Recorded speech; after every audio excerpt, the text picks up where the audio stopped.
So, the ultimate language of music. Bit of a cheesy title, I know, so I do apologise for that. But it is true that music is very often referred to in similar ways to language. And that seems a little bit odd when you think about it, because most of the time music doesn't have any words.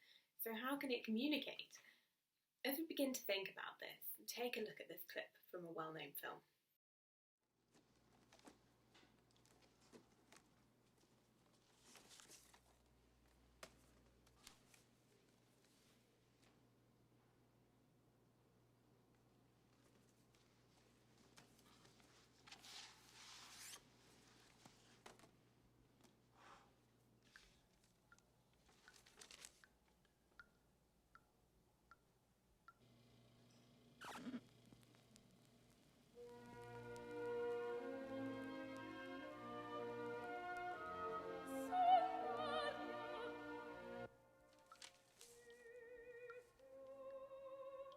Andy, do you hear that?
Andy, let me out.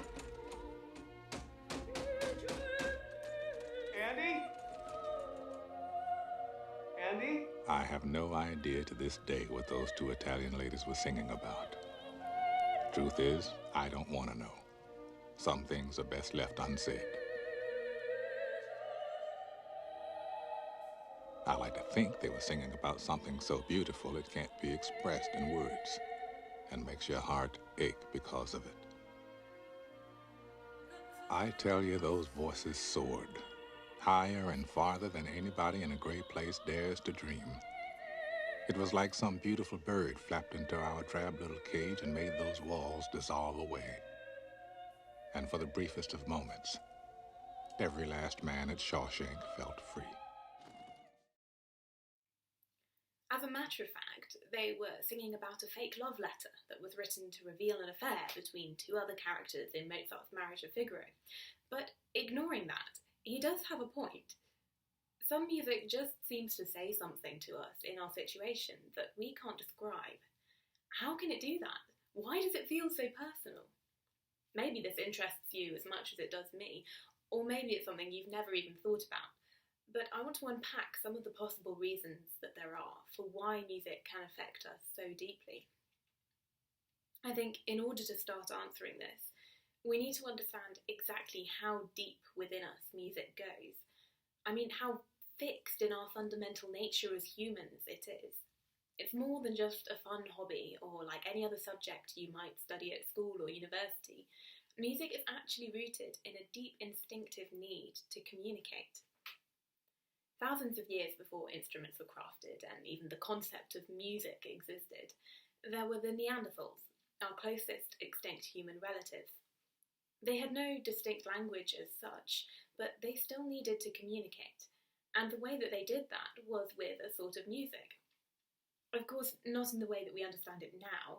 They didn't sing operatic arias at each other, but they used a form of expression that consisted of pitches and rhythm and tone of voice.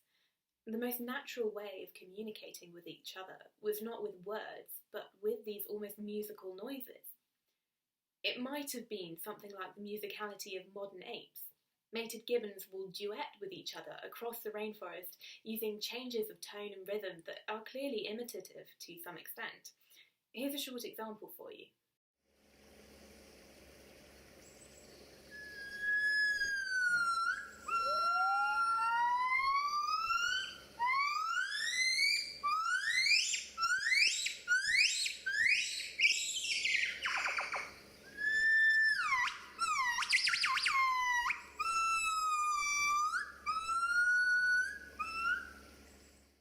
Now, I know this may sound all a little far-fetched to say that the strange wailing I just made you listen to is in any way relevant, but there are ways in which we use a similar sort of musicality in the way we communicate now, despite having words.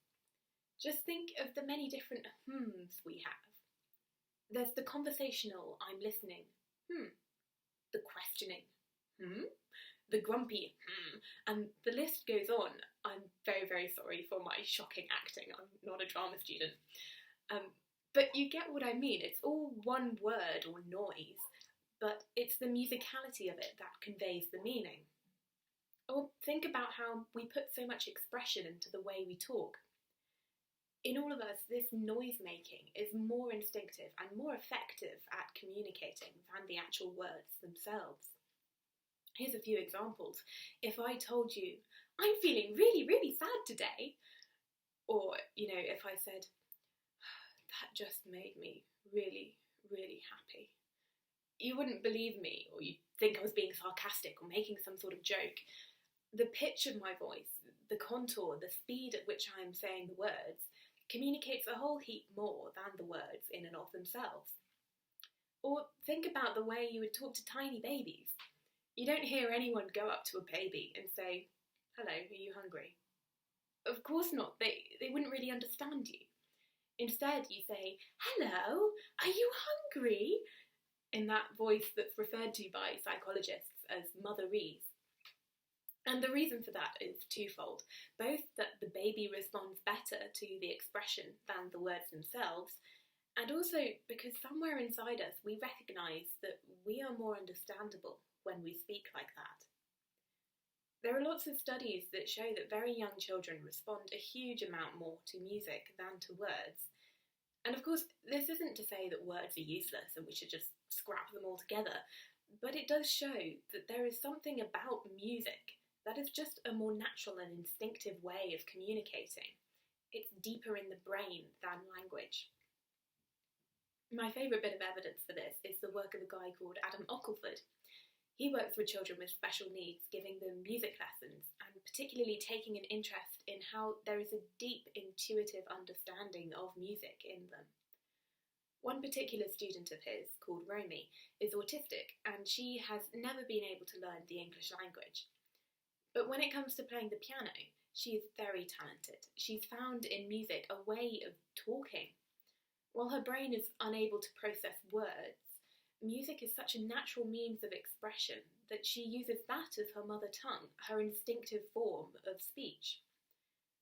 This is a girl who realistically has very little control over her life. She can't tell people what she wants to do or what she's interested in, but when she plays the piano, she can be in control of that moment.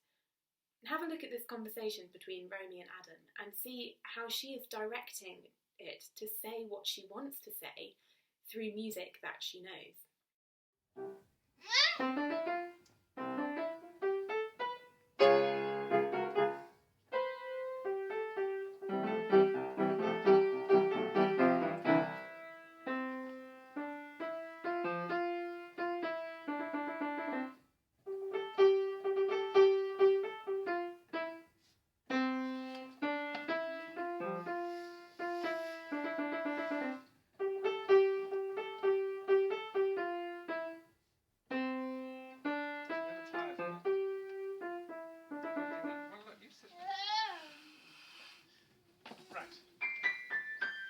Fly me to the moon.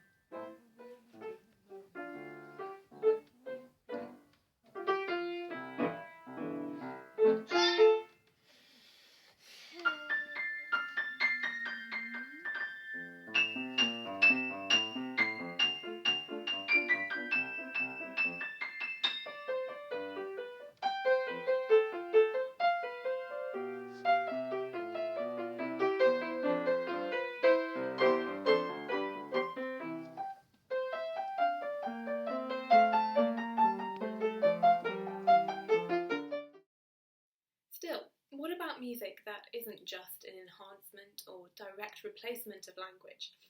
What about those pieces of music that aren't really trying to do anything, that are just beautiful? Well, here goes the slightly philosophical bit. Because musical instinct is such a deep-rooted thing within us, it sort of bypasses our logical reasoning and tells us that we are not alone. Hold on a moment and I will explain myself. We never feel totally isolated when there is music. I mean, there's the obvious things like when you're playing or singing music in a group, you are physically not isolated, unless, of course, you're in lockdown. But there's the sense of communication within a group of musicians, united in that common purpose of creating music. There's all sorts of music like national anthems and football chants that create that sense of community around a particular focus. In the past, things like battle songs that would stir up the soldiers to action, or work songs that would keep workers in time so that they were more efficient. All these different situations for music that give the individual status within a society. It gives them purpose and an identity. But even music, when you are alone in a room with headphones plugged in, is not isolating. And here's why. When we listen to music, we can't help but put ourselves into the music in some way. Let me explain this with an example. I think it's quite a common experience that when we feel deeply sad, we like to shut ourselves away and listen to sad music. And sometimes the music is so in tune with what we are feeling that it moves us to tears, like the music got what we were trying to say. I hope you don't think I'm going completely mad here, and you can relate at least a little bit to this. When we listen to that music, it's not that the composer felt exactly the same thing and wrote that specific piece to describe exactly that. Instead, we interpret the music to be a reflection of ourselves. Our natural desire to be understood means that we listen to the music in such a way that it becomes a structured exploration of our own personal emotions. Of course, this happens to a lesser or greater extent each time we listen to music, but at its most powerful, music can make us feel like it understands us, like it's telling us that it went through exactly the same thing, and the confusion of our emotions that we couldn't quite put into words has been given a form. As Shakespeare put it, it's like the music turns them to shapes and gives to airy nothing a local habitation and a name. I know all this sounds a little bit dark at the moment, but it doesn't have to be. It's like you watched the sun rise and you can't quite describe how beautiful it was. But then you listen to Daybreak from Ravel's Daphne et Chloe and you're like, oh, that's what I was trying to say. Definitely go and listen to that, by the way, it's gorgeous.